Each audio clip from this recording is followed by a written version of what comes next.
All right. Good morning. Welcome to the Elite Real Estate Podcast, everybody. Glad everybody was here with us this morning. I've got a very, very special guest in the house today, and I'm so excited that Miss Diana Evennou is in the house. Thank you. Yay, applause. There she is. So I've been waiting for this day. Really? Yes, I've been waiting for this day. I'm humbled and honored to be here. I'm so excited that you're here. Thank you. I really am. You're a wealth of knowledge. But on the wealth of knowledge, you're also a lot of fun to be around. I am kind of fun. Yeah. Because, look, I've had a lot of mortgage people on the show, so I'm not going to say anything about Jason or, Randy or any of those guys. But I love them both. I do. Who doesn't, right? I mean, right? We got to work together, right? You got to have fun. But Diana's a lot of fun, but a wealth of knowledge. And look, this is one of the things that I like about this show and having people on is like, you do things differently than a lot of mortgage loan officers, right? Like you're not just like your standard everyday, just like pencil pushing loan officer. I am anything but conventional. Trademark. Thank you. So let's talk about you a little bit. So what's good on the regular path, right? Like how long you've been doing this? Like, why do you do this?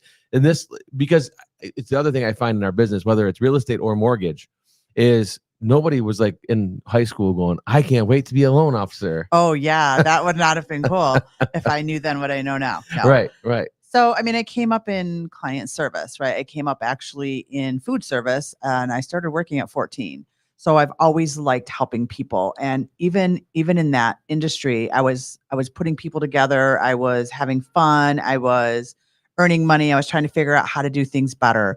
So I transitioned from food service to financial services in 1998. I am older than I look.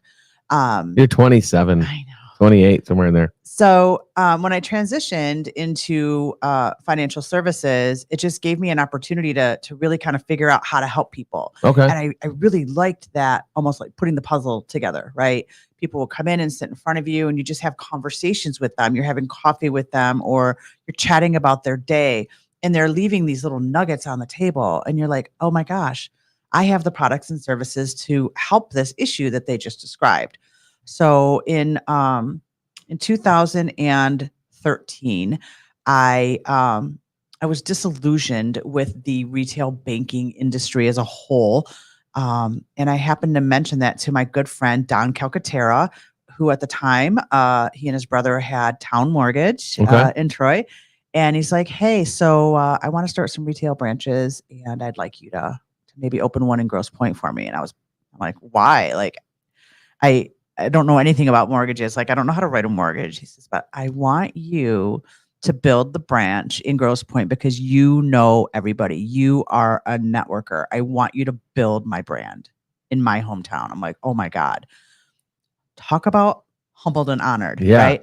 So I did. I got licensed, and in the process of getting licensed, I would sit there all day and I'd go on LinkedIn and I'd find realtors, and I really didn't know what to do and how to do it. Right. You're just figuring it out. But I knew how to help people, and that was the key. And it took me a while to figure out that was my key. Yeah, I hope everybody's listening to that right now because the key was helping people. Helping people. Yeah. That's all it is. Yeah. At its most fundamental. So 11 years on and off. I did take a little bit of a hiatus and I went back into retail banking for just a hot minute. And then came back out as a loan officer, and it just, I haven't looked back. Yeah. 5 years. I did the retail banking for a hot minute. Ugh. Exactly. Yeah. It's not cool. Like you talk about being trapped in a cage. You know what I mean? I'm like just sitting there waiting for people to come in and open up a credit card. Yeah, exactly. This is horrible. But okay, no, you're good. But yeah, so the idea of helping people and now where are you at now and what's going on with you right now? So I am at Stockton Mortgage Company. And I love it because I have the opportunity to help more people. Where I was prior, I really enjoyed my team. I enjoyed what I was doing, but they were just a little short on the product matching department, right? So my boss now, Alan, and it was another peer of mine, another lender that I networked with. And he's just like, hey, let's have a coffee. I think I have some things that you might enjoy. So we sat down, and some of the products and services that I was not able to match my client base with, they had available at Stockton Mortgage. And really their motto is, if we can do it, then we should do it, because my name's on the door. And David Stockton, our owner, says that all the time. It's really simple. Get it done. So they employ the products and services so that we can help more people. And we're not a broker. We keep everything in-house. We retain control of our process, which is important to me. Yeah. I did not want to, nothing against brokers. Everybody has a product in a place. I'm a control freak. I don't like to let go of the process.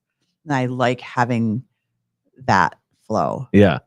Well, and again, it's you, like you said, you brought it up because you found this place because you were able to help more clients to get more products into their hand, right? So again, it's always coming, like obviously, guys, if you haven't heard it yet, Diana's always coming from a place of like, how can I help? How can I help you? Yeah. And we've done a few deals together. Yeah. The Mishta deals, family right? Deals. Yeah, the Mishta family deals. Yeah. And that's one of the things too. It's funny. That's how we met. Was Brad and Sarah Patrick. Yeah. Right. That's how we met. Yeah. So, and Brad's going to be on in a couple weeks. Right on. I think next week actually. And then I think Denise is on the following week. So it's been it's pretty packed month actually. So, but like the Mishta stuff and a lot of people don't like messing with it. Like there's and it's okay. It's no shade on anybody. No shade. Right. but a lot of people don't like messing with it. And I think it's because they just don't know about it. Right. They don't know about it. They don't know how to work with the state. We're not all the same, right? There's certain things that I decided I wanted to take the torch up for, right? Yeah. So everybody says, I love first-time home buyers, and we should love first-time home buyers. It is 55% of our market. Let's be very clear. Gen Z is... Wait, you said you don't like numbers, then you just dropped the number. Sorry. Only because I just went to that event. So, no, seriously. So Mishta got a bad name. I remember when I was buying my first house back then, it was, the early 2000s. And the loan limit back then was $90,000. And I was trying to buy a house right around that amount. And everyone's like, don't use Mishta. It's horrible. Don't use it. Don't use it. Don't use it.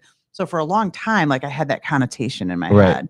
But when I found out how important the program was to help people, I really wanted to learn about it, and I did. And I found that for the right person, it is life-changing. So I got really good at it. And I found that there is absolutely no reason why a listing agent should not take a Mishta offer when they are working with a lender that understands the product and can guide you through the process. Yeah. And that's the key is the realtors understanding what the product even is. Because I think that's a big problem too, is realtors, I always say you need to know enough about mortgages to put your client in the right lender's hand. Right. And so just again, because I don't want all realtors to run out there and get their mortgage license. I know that's a hot new topic for realtors. Yeah. I've been asked a few times why I don't have my real estate license, because I learn enough to be dangerous so that I can help. Right. I don't want to do your job. I want to do my job really, really well. And I think it's important.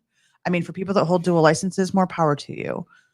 Personally, I really want to focus on my industry and deliver the best service I can. And I have a hard enough time with all of the regulations and compliance issues and new laws coming into place to even keep myself on track. Right. Because like you alluded to, I don't like numbers. Yeah. I am not, how do I want to say this delicately? I'm not conventional. I'm not like the rest. So I like people. I like the challenge. I like helping people. And then all of the other things just kind of, you have to pay attention to it because it keeps your license intact. But, but I don't want to try to do that with two distinct. Well, there's an art form to what you do. Yeah. And the art form of what you do is put a deal together. Yeah. And that's what I think a lot of people struggle with sometimes, because it is emotional. Right. People are all amped up and they, it's like because this is the biggest transaction typically they've ever done. Yeah. So they get all amped up, but it's like, all right, just settle everybody down and let's just put a deal together. It's like putting a puzzle together sometimes. And sometimes they're a little bit harder than other puzzles. Some puzzles are real easy. Some are not. Yeah, I tell a lot of people, clients and realtors, when I first get a client, when I'm doing my discovery call, right? I don't just ever take a call and take an application. I have a discovery call with my client. I need to know you. I need to know, what do you want? Where have you been? Where are you going? Do your expectations meet up with the reality of today? It's like taking a 1,000-piece puzzle and dumping it on the table. And I have to start putting it together, corners, the frame, right? Where are we going to get to where we're going to be? So it's a lot. Yeah, it's a lot. Yay. And I want to challenge you. Thank It's our you. studio audience. Yes. Thank you. The other day, I was helping somebody and I stopped and I had to just kind of give gratitude to the universe for them allowing me the honor to do that. I think that we all get so busy that we forget this is the most important thing to that person or that family while we're doing it. And it's hard for me not to get emotional. I cried at the closing table on Wednesday. Yeah. I'm probably going to cry today. We are impacting people's lives, and impact. I want to talk about impact too. I was taught, Mike Secord, another fellow coach of yours. Yep. The one thing that really stuck with me is you need to impact a minimum of one person per day in your daily life. We're impacting people's lives. This is everything to them. And you can't take that lightly. No. You cannot take that lightly. So if you're not in the business of impacting people's lives and helping people,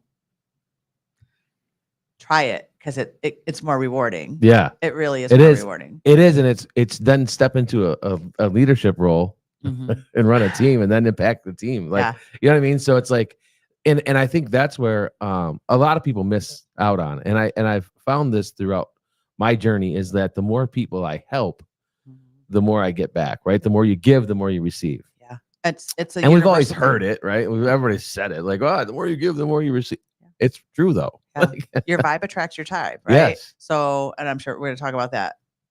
I'm gonna let you drive, but I don't know, we're going to talk about relationship later, but really it is. It's like your vibe attracts your tribe. And the reason I get the clients that I get is because I put it out there. Right. I am anything but conventional. Anybody can write a conventional loan. Anybody can write a conventional loan, but not everybody can put the puzzle together and help a self-employed borrower, a first-time home buyer, somebody that doesn't have the best credit, a veteran. There's not a lot of people that will go to literally go to battle for a client to get their deal accepted on the other side. And I'm really proud to say that I have a good reputation, and I sell that to my client when I'm interviewing them. I have a really good track record of knowing who's on the other side of the deal, or they know me, or they know of my reputation, or they know of Stockton Mortgage, and they know we're going to get it done. And they know we're going to not blow our contract date, and everybody's going to get paid, and everybody's my last 2 deals closed a week early. Yeah. Most of them do close early. I'm not a fan of like, hey, I'm the person that can close in 2 weeks. I'm not a fan of that. But at the end of the day, if I can help somebody who's anxious, like my first time home buyers that are closing today, they are so anxious. I've been working with them since I think March, maybe even February, to get ready for this moment. And we're closing a full week early, and they are just like out of their skin excited about getting the key, because it's keys at closing. They're so excited. Yeah. I am so excited for them. Yeah. And so if you can deliver that, that's fantastic. Yeah.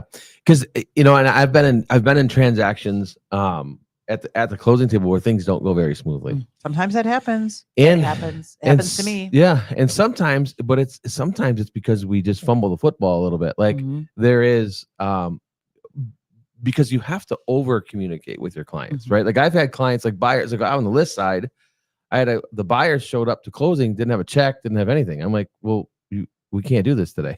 Yeah. It's a Friday. We don't do that. Yeah. And it's a Friday, right? So it's a Friday at like 3:00. I'm like, well, we don't have time to do any of this today. Yeah. Like you can get keys Monday. And she had movers planned. She had the whole thing. So what we did, I went a little above and beyond for her. We got everything done. We were able to get the things. we met with her on a Saturday, and then I drove the keys to the house so she could get in on Saturday. That's fantastic. But I was like, well, because I felt horrible, Yeah. right? She's got a Right. moving truck. She's got all the things. And I'm like, well, Yeah. I can't give you the keys. And she's like, well, I'm good for it. I'm like, well, that Right. yeah. I pinky swear Yeah. I'm going to pay for this house. Yeah, that doesn't work with me. I can't All just right. hand you the keys over. Can I have a cheeseburger today? Okay. So yeah, I mean, that is important. One of the things that we are very proud to do is we have a system, for our closings. We ask for 48 hours, and a lot of people don't like that. Well, we have to have time for, let's face it, everybody has 2 title agencies now. Everybody, nobody wants to have a one-time close, which would be fantastic for me. When somebody wants to use the same title company, I'm like, yes, I don't even care who it is. Let's just not split this, right? So we have 2 title companies and a closer, right? And then you have the client and you have the lender and you have you guys. So everybody's involved in this last minute rush to get to the closing table. Yeah. And sometimes things happen. So people ask for a rush, things get fumbled, things get missed. We don't like to do that.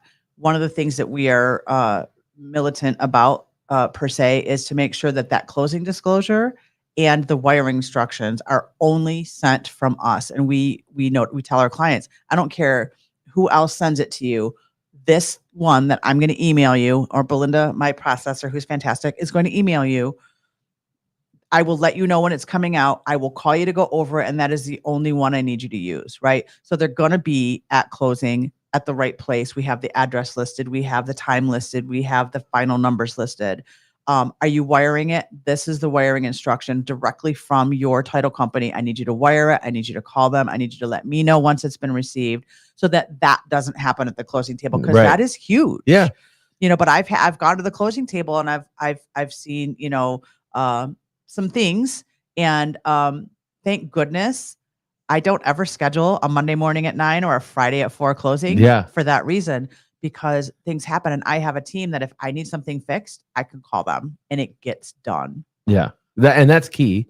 But you're right. Like I always have warned against agents to do the Friday at 4 closing or the Monday at 8 a.m. It's horrible closing. Cause I'm like, it just, for some reason, it just never seems to work. No, out. I don't like first thing in the morning or last at night. Everybody leaves Friday. Yeah, everybody's out. Nobody's there at 5 o'clock on a Friday. They're gone. Like the day before a holiday on a Friday, I'm like, guys, like we're not scheduling that day. No, like, well, I could have closed my last deal Tuesday. I'm like, there's no way. We're doing it Wednesday. I'm never going to close. You will never find me closing the day after a holiday. Yeah, I'll pay somebody to move it a day. I don't care.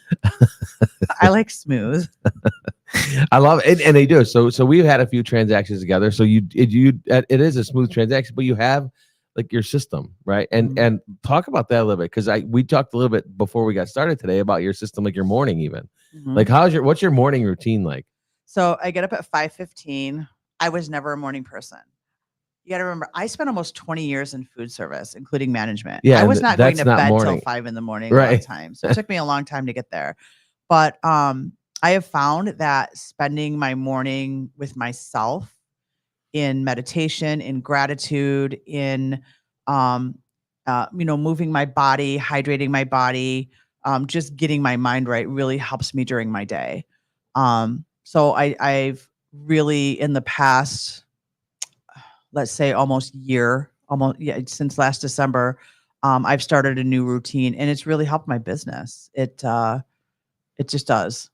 Yeah. I don't know how to explain it. Yeah. So you start at 5:15, you're up. Then I'm up. Meditating, letting the dogs out. Yes. Meditating, let the dogs out. We finally answered the question, who let the dogs out? Who let the dogs out? It's Diana every day. They all get medicine. It's fun.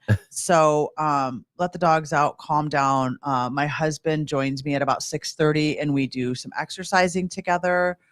We have found a routine that works for us. And then we have our morning meal together. We have our breakfast, whatever we're having. We pack our lunches and head off for the day. So, I have to get out of my house. Once I try to work from home, it doesn't work because I have cats, I have dogs, I have ADHD.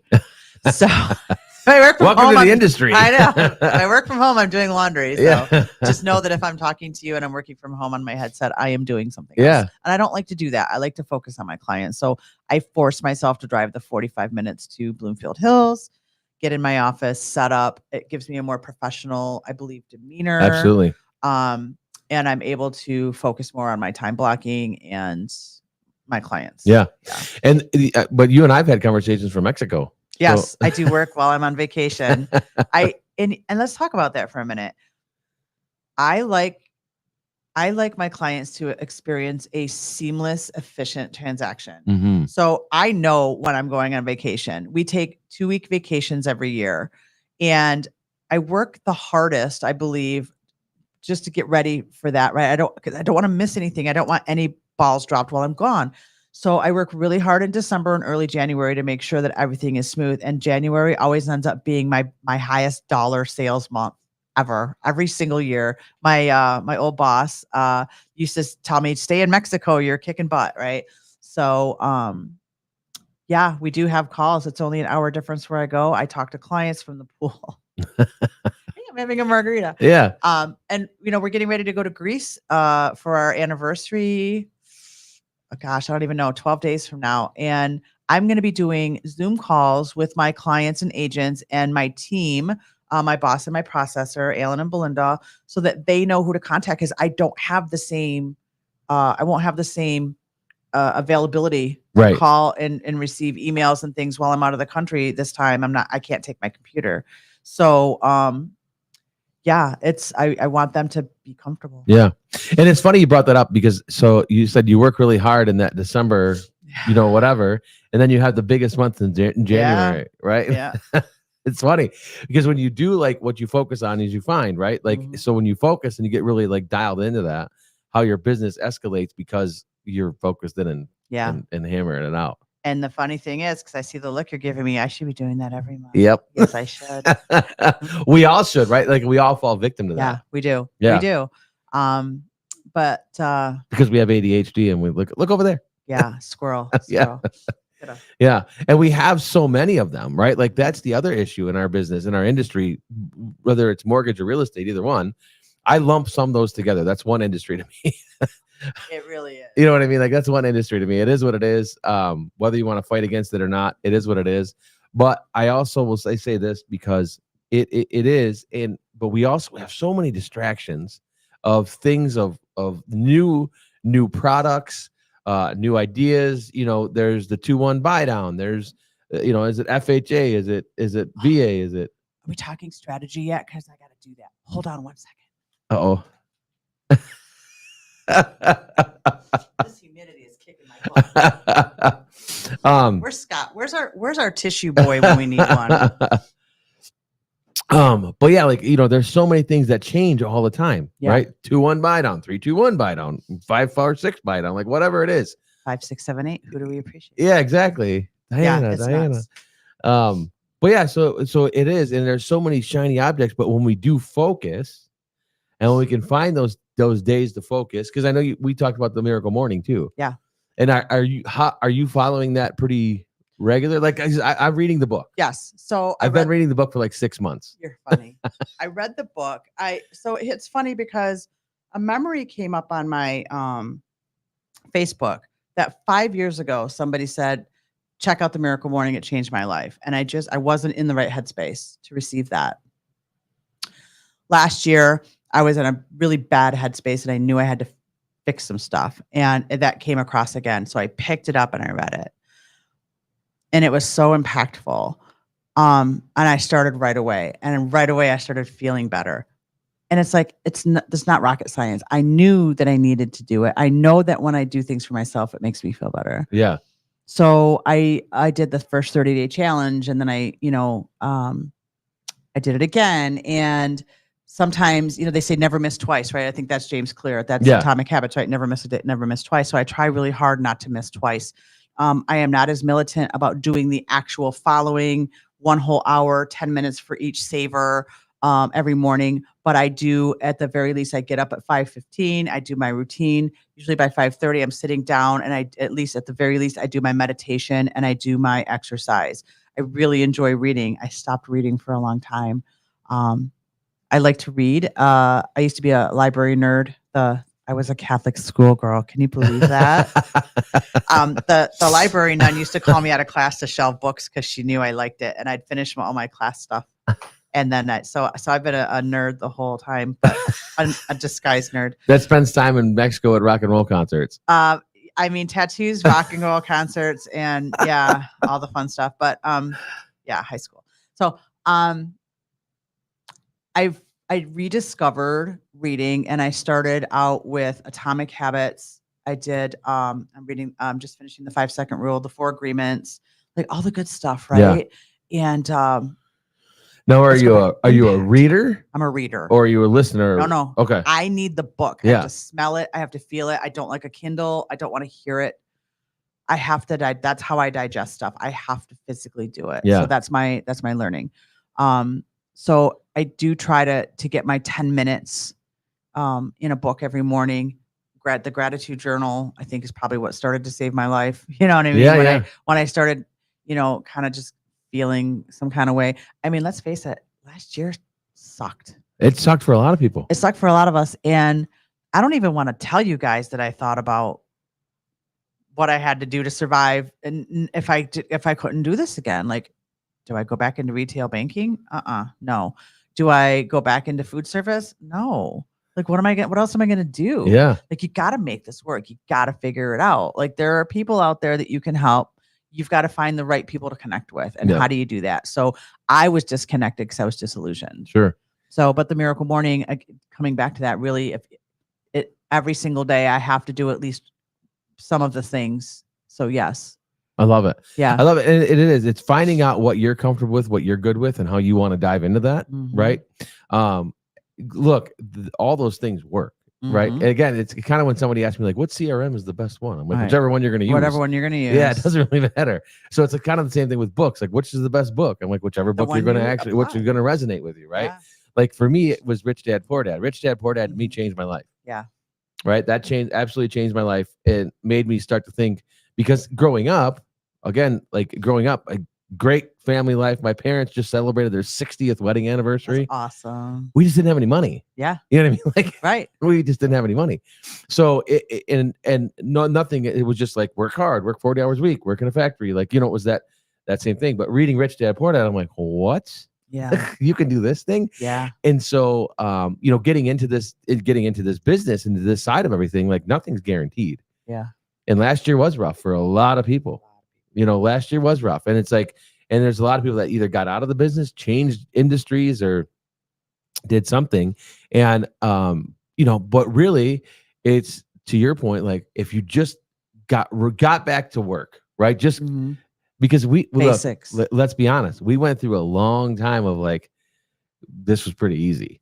Like a lot of people did. A lot of people just got into this and it was easy. And, post-COVID, the post-COVID real estate boom that was a nice little coast for some of us that didn't come in at that time. Yeah. Like, and so I think that's where some of the struggle came in, with people that came in at that time, because during COVID, people were like, well, I have nothing better to do. I'll go get a real estate license. Yeah. They're right? just out there dealing cash. Yeah.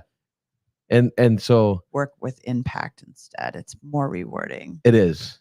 We always say, don't get commission breath.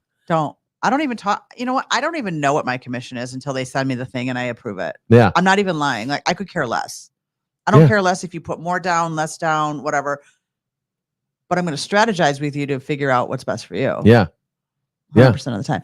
So I wanted to just talk for a second about the 2023. I got a card from a client that I closed this week. And one of the things she said is, I'm glad you didn't change careers because you helped us. Like, that's it. If that's not the reason to keep doing what you're doing, like, that's ridiculous. That's it. That's the reason. That's the reason. 100%. And talking about strategy and all those kind of things, one of the things that you do, and I really wanted to talk about this today. I woke up before I went to bed last night. When I woke up this morning, I'm like, because I've tried to plan things out, but Jason was amazed too that I don't have any notes. You don't say I don't know. I don't have any notes. Yeah. But open houses. I was thinking about open house because I know how big those are for your business, and I wanted to make sure like that either other loan officers or realtors understand how big open houses are and how important it is to have a loan officer at your open house. So 100%. What's your open house like? I know it's a whole strategy. I'm excited. Yes. So I used to just do open houses for anybody, right? And the reason why is I really just wanted to help the realtor. A lot of open houses are held by newer realtors, right? A lot of the listing agents they're out getting their next listing. They're not open house material. Now, there are some great listing agents that love to do their open houses, but a lot of them are the newer buyers agents that are on a team or whatever. So I'm like, hey, let me help you. I'll come and do an open house. And so that back at the very beginning, it was twofold. It's like, I want to help them grow. I want to help them grow their business. And the only way to get them in front of buyers is in a place where people actually want to buy houses, right? Cold calling doesn't work. We all know this. And the other reason was, when are you ever going to get 2 solid hours with a real estate agent? Come on, lenders, right? You're calling them and they're like, I don't have time. Oh, I have a lender. Hey, click. So you're in front of somebody for 2 hours, adding value the entire time. So that was when I first started doing open house. That was my reason. Now, in 2020, when things stopped and we couldn't do open houses, everybody kind of got out of it. At the second we were able to get back into a house, I started calling. I was more selective as to who I wanted to help with the open houses. And let me tell you why. Have you ever been in an open house where maybe it was an investor special? Not every house needs an open house. Let's be clear. Right. Okay. So you're a buyer's agent and you're asking everybody in your team, hey, I want to do an open house. And they send you, yeah, go ahead and do this one and go ahead and hold it open for me. And nobody comes. It's not desirable. It's not marketed. It's whatever it is, right? Yeah. It's overpriced. We see that a lot. And so I get to spend 2 hours with the agent and we get to chit chat and do all kinds of stuff, but was it productive for them? So I started coaching them a little bit. Hey, I'll do an open house with you next weekend. Let's try to pick one, maybe that is in this price range or in this area where we know that it's desirable. And so then we were doing that. And then I was noticing people coming in and asking questions that the agents couldn't answer. Right. Because it's not their listing. Right. They don't know. So it's perfectly okay to say, you know what? I don't know the answer to that. Let me get that. Make sure that we have your contact information. I'll get back to you. Even the listing agents sometimes get stumped with a question that we don't, people are downstairs digging in the basements and finding stuff that we didn't know about, right? So then I started coaching. Well, hey, if you're going to hold the open house, let's make sure that we've read the seller's disclosures. Let's make sure we can answer the questions about the roof, the sump pump. Are these engineered hardwood or laminate? Right? They're going to ask you these questions. We have to know the answers to that. Yeah. Right? Is it immediate occupancy? Like all the things. So then I started coaching that. Then I started working with people that not only held the open house, but were marketing wizards at the open house. So I'm working with somebody, and I'm not going to tell all of her secrets because she'll kill me. But every single open house I do with her, she either gets a listing or a buyer or multiple buyers because she is putting in the work. She is doing the work beforehand. She is blanketing the neighborhood. She's having conversations. Like if you're not door knocking your neighborhood the morning or the day before your open house to invite the neighbors in, you're missing an opportunity because I'm telling you, somebody else in that neighborhood wants to list their home every single time. Just inviting them and saying, hey, we're going to have more traffic than usual this week. We're holding an open house. I really hope that doesn't impact your weekend. There might be some people parking in front of your house, but you know what? Come on in. We have some snacks. Come on in, check it out. Who doesn't want to be Mrs. Kravitz and look in their neighbor's house? Right, everybody does. Everybody wants to know. So, make it fun, do something productive, and then follow up. There are 3 agents that I will help with postcards after because I know they're going to put in the work when the postcards are sent. They're going to do the follow-up. I will pay for that. So I am willing now, where before we have to have a process in place to make the things work, right? Because my time is also valuable and my 50% of marketing dollars, #compliant, is valuable. I can't just throw that away. Right. So we have to do those things. So making sure that you are preparing properly for your open house. At the open house, making sure that it's, you're welcoming clients. You have a system, right? If my agent is busy in another room with a client, I'm welcoming them into the home, right? Hey, my name's Diana. I'm here in support. I'm with Stockton Mortgage. Ashley, or whoever, or Jen or Holly, the listing agent is serving another client in another portion of the house. Take a look around. Let us know what you think. And we just like you to sign in before you go. If you have any questions, let us know. And, so we work together as a team. Yeah. And I feel, and again, I'm the master of my own opinion, but I feel like it's almost disarming a little bit when it is a loan officer, they're not the realtor. Because the general consumer is like, they don't really deal with loan officers, right? They're like, like, why is a loan officer? This is weird. Well, my agents that I do open houses with, they will say right away, Diana is here to answer any questions you have about the lending. I bring her to every open house. That's what I get from some of my agents. I bring her to every open house that I can because she's valuable, right? If you're not out there with your agents providing that kind of value, right? I mean, how many times have I actually had to run numbers? Not a lot. A lot of them want to know about the taxes, and I'll pull that up and we'll chit chat about it. But I'm also not hey, this is my rate. Hey, I can get you this. I don't know you yet. We don't have a relationship. We need to do that offline. So I have gotten really good buyers from open houses that just appreciate the fact that we were working together as a team. Yeah. Yeah. And it's now you're showing this united front. Yes. Right. You're like the Wonder Twins, right? We're gonna do this united front, which I think is really important for the consumer to understand that the loan officer and the realtor are on the same team. There's a lot more of us on the team, but yes. But I mean, like the face of it, the right? Same page. Yeah. And we talk about that. Like, we're really good at, working together and getting your offers accepted. Yeah. We have, when you're working closely with agents, you kind of find what works well together. What lane do I have to be in and when and where, and how are we talking to clients, and how, everything. Yeah. Right. It's everything. And they're comfortable with me. I'm comfortable with them when I'm able to give back people that don't already have real estate agents. Hey, I think this agent is good for you because I think this is the best agent for you because we've already had that discovery. Yeah. And we're going to work together as a team to get you what you want. Yeah. And you talk about discovery, but the open house piece, and you door knock with your agents, you do the whole deal. I right? do not door knock with my agent. I've offered it a couple of times. No, I have. And I will if I ever can get out there and do that. But me door knocking with them, I'm just going to be the pretty face and maybe holding their bag. Right. Yeah.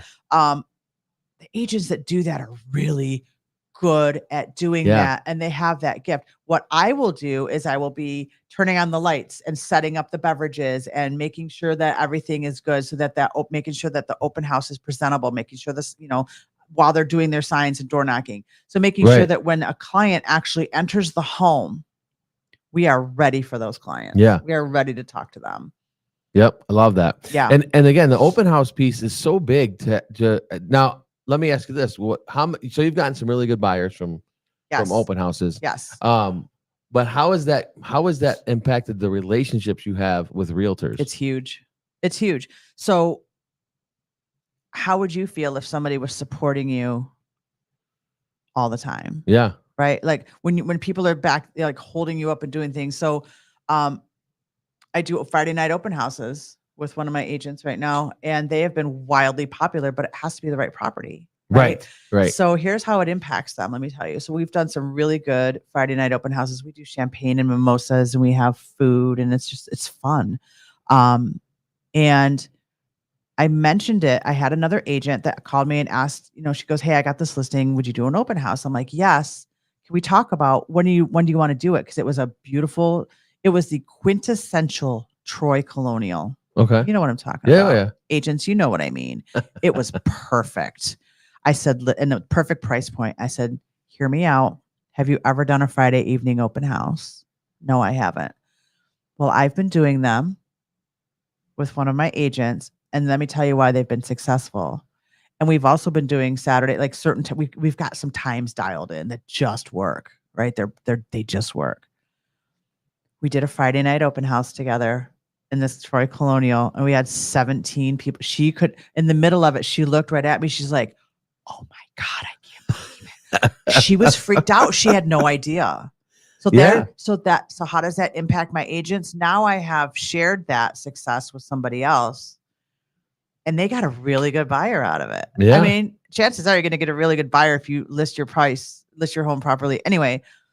But that was impactful to me, that it just kind of showed gratitude and value for me for me as a lender to support that agent. So, if you know something that's going to help somebody else, you have to share it. You can't keep it inside. Right. Now, there are some trade secrets that my agents don't want me to tell other agents, and I won't, and I don't. Sure. But you got to get your stuff together. You can't just walk in and open the doors, and you can't be a door opener. It's not going to add value to your clients. Yeah, and I've always said open houses should be an event. They should be a huge event. They shouldn't just be like an open house. It should be an event. It should be playing music. It should be loud. It We should have be music. and again, I think thinking outside the box a little bit. I think a Friday night is a little bit different, right? Yeah. And you're catching people going out to dinner, or or like, let's just swing by. And I think the other bonus to that is it's outside the box. That's also an attractor for somebody in the neighborhood to list with you, because it's different. They know what you're doing. Yeah, they know what you're doing. it. It's different. It's not everybody else. It's not the same cookie cutter, like open house, and they have cookies actually, right? We will be having charcuterie and champagne this evening at our Rochester Hills open house, by the way. Yeah, we do. Yeah. It's fun. Make it fun. It shouldn't. Maybe be the a wife chore. and I will swing by. I'll tell her it's like our date night. We've done that. We've actually said that. Like, bring your husband. We have booze. Yeah. So men, we're easy. You have food and booze. We're there. That's it. We're easy. Fill your tummies. Yeah. No, you're right. It should be fun. It should be an event. And broker open, same thing. Like, if I can support something like that, yep. And help bring other people, and let's not forget, open houses are the time where people can come and get a free look. So let's talk about that for a minute, because even before, I said I wasn't going to talk about this, but I'm going to. I'm sorry. Even before August 17th, we started noticing a shift of a lot of unrepresented people walking through homes. And let me just tell you, at open houses, yeah. Because that is their get out of jail free. They don't have to come in with their agent. Now, the first thing we ask is, do you have somebody that, you're working with? Right. Sometimes we just say, is your agent on the way? Because we don't want to seem salesy, because we're not. We truly want to know if you're being represented. Yep. Hey, that's great. If you see something that you have questions on, that I can't, have your agent call me. If you're looking to put an offer, have your agent call me right away. Right. We're not trying to step on toes here. No. And if they already have a lender, great. I'm so glad you're working with somebody that you really like. Sometimes I'll ask who it is just because I'm nosy. Yeah. And if it's somebody I know, I'm like, oh my gosh, you're in such good hands, right? Because they are. Yeah. But there are a lot of people that just don't know the process. And that's why we're there. We are there to pick up buyers. Oh, one more tidbit. Don't cancel your open house when you start getting offers. Coach your sellers. Like, you don't know what you're going to get. If we're sitting open, you don't know who's going to walk in that door. Right. So if we're committed to marketing and holding an open house, you should probably hold them. We've held open houses where we've had 3, 4, 5, 6 offers already on the table before we even walked in. And then more often than not, the offers that win are the ones that came in on the weekend. Yeah. So you just don't know. Don't sell yourself short. And if you're not hosting the open house, you're missing out on potential buyers, potential listings. How many buyers have homes to sell? So you get somebody that walks into an open house and they have to sell a house. Oh, well, 45% of them, right? A lot of. Yeah. Wait, is that a number that we didn't want to talk about? So you could end up with 2 deals. Yeah. Yeah. So don't cut yourself short. No, it's huge. And it really typically, I don't know what the numbers are statistically on this, but typically the open house doesn't sell the house, right? No. Like, it's usually not somebody that walks to the open house that buys the house. It's usually somebody that already had seen it, or is with an agent that comes through or whatever. Well, let's challenge that for a minute. Ooh, I love a challenge. Yes, I like challenges. Yes. Because the people that I'm doing them with that are doing them really well, oftentimes it'll be the person that walks through the open house that ends up, right? Or sometimes they'll have been through with their agent earlier in the week and they come back through on their own with their family, right? Yeah. And they dig through the house and they really want to make a more thoughtful offer, right? Yeah. So the client I closed on Wednesday, they went to an open house in Royal Oak and they really liked the house. And they weren't sure they wanted to pull the trigger. So we chatted about it. Sure. And they're like, it'll probably be gone. I'm like, well, call your agent. Let them know you're interested. They went back through the open house again. They saw, I can't remember if they saw it with him or not, but they went back through. They had another open house the next week. I'm like, are you kidding me? This house didn't sell? Yeah. I'm like, guys, call your agent. Let's get on this. We got it. Yeah.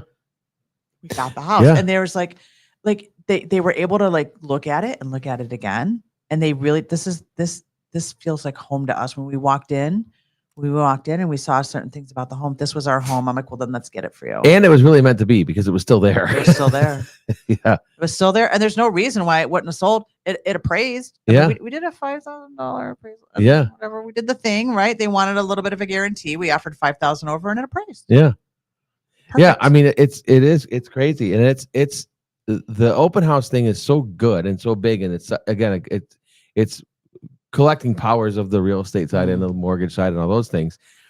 But the other thing that we talked about, and I really wanted to hit on too, and I know we weren't going to talk about this, the NAR stuff, right? Yes. But what you brought up to me and how to like put this deal together, because again, when we talked about early at the start of the show was, how do I just put a deal together, right? Like, how do I put this puzzle together and the strategy together? And again, going back to having your loan officer be part of that strategy is, I mean, it's priceless. Right? Like, it's priceless to have a loan officer that can put a deal together and explain it and hop on the phone and talk to a listing agent and say exactly what you're going to do. But puzzle pieces. Yeah. So we talked about the NAR stuff, and let's talk about that a little bit. Not about specifically the buyer's agency. Like, we already got that. Like, we already got that part down. Like, just get your buyer's agency signed. That's fine. But how do you put that deal together now? So there are two very distinct things I want to talk about that are different. The first one is, we knew right away that this was going to impact buyers. Yeah. Okay. Possibly. I have not yet seen it impact anybody in a bad way. However, as a company, we got ahead of this. We were always looking, what are the agencies going to do? What do the agencies say about what this is going to look like? And by the agencies, I mean Fannie Mae, Freddie Mac, Ginnie Mae, or Govies, right? Yep. As a company, collectively, we were on calls strategizing how we are going to not have our clients be impacted by this. So agents, realtors, if your lenders are not approving your clients and prepping them that they may have to bring an extra amount of money up to and including 3% to the closing table, you need to coach them on that, or you need to make sure that that's who you really want to work with. Because I find that what happens often in my industry, and it happened to me again this week, I tried to pre-approve a buyer who was previously approved. They could buy the house, they could afford the house. They never had the money to close. Let me repeat that. They never had the money to close. And that is not uncommon for me to find when I'm dealing with clients that were already approved.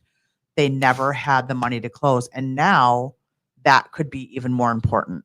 So the conversation I have while staying in my lane with my clients is, hey, some things have changed that your realtor is going to go over with you. There is a chance that you may have to pay a portion of their commission depending on the house that you find. So if you find your dream home and for some reason it's worst case scenario, I need to know that you have that. So when we're talking about approvals, we need to discuss that up front. So that is very important, without scaring them. Right? Yeah. Because it's the same thing about talking with taxes, right? Every single client that hey, taxes are going to be this, and this is why. We had 3 years of uncapping, like 5%, 5%, 5%, because inflation was stupid. So, but if you've got a client that is buying a house that grandma's lived in since 1972, there's going to be a rude awakening. I'm not trying to scare you. I'm trying to educate you. So educating the people to make sure that they have enough money to get to the closing table is crucial. Yeah. And not talking about that is negligent. I'm sorry, but it is. So have that conversation, lenders, with your clients. Yeah. And No, and again, it's not to scare them off. It's to educate them. Right. If they're not ready, they're not ready. Right. Because again, then when you get ready to close, how bad is it that they're not able to close because they don't have the money to bring to the table? That happened to me last year, way before this happened. And it was somebody who never went over their buyer's agency agreement with the client. And we almost didn't close. I noticed it, but I stayed in my lane. I noticed that the listing agent was only paying 2.5. Yeah. I just assumed it was going to be taken care of, and it wasn't. Yeah. It was a big deal because I just assumed that the agent was just like, yeah, I'll just take 2.5. Like, it never came up until the final CD came out. It was a big problem. So I'm not even going to go into that because I'm going to stay in my lane today. But let me just tell you that because of how that all went down, that agent will not get any more referrals from that. And actually, I had dinner in that client's home. We closed them a year ago. I had dinner in that client's home 2 nights ago. Without the agent. They told the agent that referred me to them. And there's geographical reasons why this all didn't work out, that we could work together. Sure. That the only reason that they were able to buy their house was because I kept them sane and straight and helped them through all of the process. And I'm not trying to toot my own horn. No, I'm not. I'm not going to sugarcoat anything for you. I am the teller of unfortunate truths. I'm going to tell you the way it is, because that's what's going to get you a house. That's what's going to get you closed. Yeah. Right. Don't sell yourself short. Have the conversations with your client, have the hard conversations first so that they know what to expect. You have to set realistic expectations, because their reality is Zillow and the news channels and their uncle's brother's cousin who thinks he knows what we do for a living, and it's not. Thank you. I'll Right? give you the applause again. Oh my gosh. Because again, and I've had this conversation with agents and I've had this conversation with loan officers or whatever. Rip the Band-Aid off. Yeah. Have the conversation. I'll have agents come and talk to me and say, well, they're going to say this or they're going to say, I'm like, you don't know what they're going to say. Yeah. Right. You don't know what they're going to say. We're assuming. And then the movie we play in our head is always a bad movie. It's a bad movie. You We're know like, what assume means, right? Everybody knows what assume Yeah. means. Yeah. Yeah. And it's just like, this is going to be terrible. It's going to be so bad. They're not going to like this. And oh my God. And it's like, just, have you asked yet? Well, no. I'm like, well, how do we know what they might just go, all right. Can I tell a story again? Oh, please do. Okay. I love a good story. So I had another agent, and this was her first buy deal. I'm always honored when I can be somebody's first, right?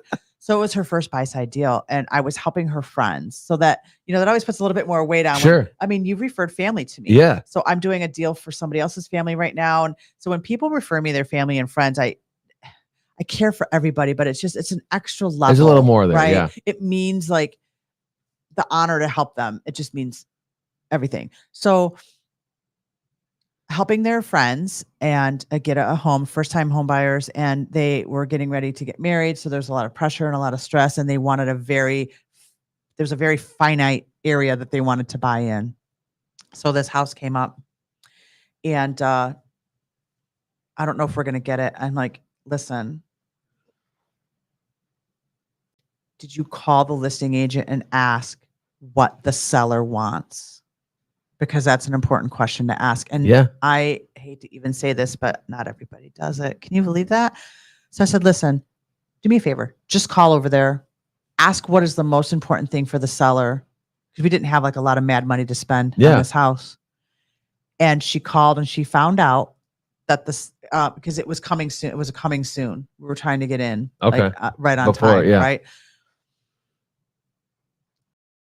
The lady was 78 years old. She had just bought the house 2 years ago. She decided she wanted to move back to where her kids were in another state. She did not want to have an open house. She really didn't even want anybody walking through her house to even see it. She was willing to take a fair offer and just be done. She just wanted to go home. Now, the listing agent works in an office that I do some business in. And so I had a good reputation in the office. So I name dropped, right? Hey, I work with a couple agents in your office. I love your office. I love your business model. Love to do a deal with you. We won the deal. So assuming that, oh my gosh, this house is in a desirable neighborhood. It is a nice house. There's going to be a ton of people looking at it. Made it happen. Yeah. Made it happen. So, that's a perfect example of don't assume and just ask the questions. The seller doesn't always necessarily have to have. There are sellers that have very personal reasons for accepting offers. Absolutely. And, without violating anything, like sometimes it's what it is. And I'm not going to say, hashtag always compliant. We don't have to get into specifics. We don't have to get into specifics, but unless you ask, you don't know. Right. Right. But we talk about that for a minute. Yeah. We've got 5 minutes left. That's it. That's it. We've been talking for an hour. Shut up. Okay. This always goes faster than everybody thinks. Yeah, we have to do this again. I'd like to talk about government lending once. So I really want to talk about why, as a listing agent, you should not, unless there's very specific reasons with the property, why you should not preclude any type of lending. Right. Yeah. Now, obviously, if you've got a house that is a nightmare, you can't take FHA, but you can take an FHA 203K. You could do that. You absolutely can. It could be falling down. It could be a horror house. But with the one horror, not whore. Yes. Jeez. Oh wait, you're supposed to hit the button when I say bad words. The one thing I want to say, I want to part with, the biggest torch I took up during COVID, when everybody was just cash conventional, just money was flowing, was the VA loan. I had agents that were coming to me saying, I have a VA client, but I want a conventional approval because it will never get accepted. Isn't that horrible? I was offended. Yes. I was offended. And I said, well, maybe they need a different realtor because there's no reason why this loan. So that started a whole thing. We've got veterans on the call. I don't know if Sherry's on the Breakfast Club call this morning or not. Oh, I have a present for you. But we do have, but no, what people, and again, it's because they're not educated. They're not educated. And to me, like, I've done a USDA loan. We do a ton of them. Like, and they're fantastic loans. Yes. I mean, they're government-backed loans that aren't going anywhere. They're not. They're solid. They're not going anywhere. They're going to close, and they're going to be amazing. If your lender knows what they're doing, there's absolutely no reason. But I'm just going to say this. If somebody comes to you and they're a veteran, they wrote a blank check with their life to earn that benefit. Let me say that again. They wrote a blank check with their life to earn that benefit. Don't ever come at me and say I have a veteran that I need a conventional approval for, because I'm going to fight you. And she will fight you. I will fight you. Yes. I'm getting emotional. I'm married to a veteran. Like, we live next to the post. Like, these guys, and girls, I love female veterans. That's all I'm going to say about it. If you need more education, 248-760-2015. I am happy to talk to you. But Jimmy, I have a gift for you. I'm super excited.